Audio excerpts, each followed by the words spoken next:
On episode 6 of Rewatching the Tudors, and it's starting to get juicy now, and you just know that it means that the accuracies are dwindling. However, we're here to talk about what was accurate, so let's get into it. So there is the scene where Anne Boleyn is reading a love letter from the king, and this is accurate. Henry VIII really did send Anne Boleyn many love letters at the beginning of their courtship. Then there is the mention of Thomas Wyatt writing poetry about Anne Boleyn, and this is also accurate. And in this episode, it explores Henry VIII's quest to get an annulment from Catherine of Aragon, and it shows Wolsey requesting that Francis I's cardinals speak positively to the Pope about the annulment for Henry VIII. Now, that is not completely accurate, but the event that they tried to get Francis's cardinals to speak for the annulment, that is correct. The fact that Thomas Wolsey really struggled to find anyone to support this annulment throughout Europe is also accurate. And then it is actually briefly mentioned that Francis I was prisoner to the Holy Roman Emperor, and this is also true, except this happened in 1525, but it is an accurate event. This is also the episode where it shows Anne Boleyn is starting to fall in love with Henry, and she briefly mentions that she did not want to in the beginning, but that she was starting to like him. And this is correct. Anne Boleyn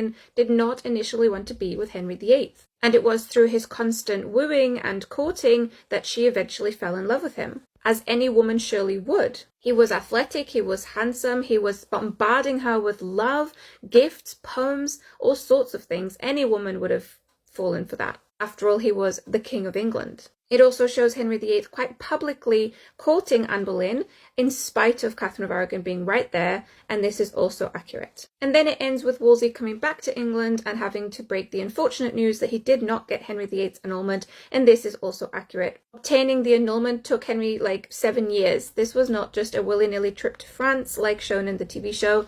But yes, Wolsey did really struggle to get anyone on board with supporting Henry VIII's annulment, because all of Europe was very much in the agreement that his marriage to Catherine of Aragon was lawful, because it was.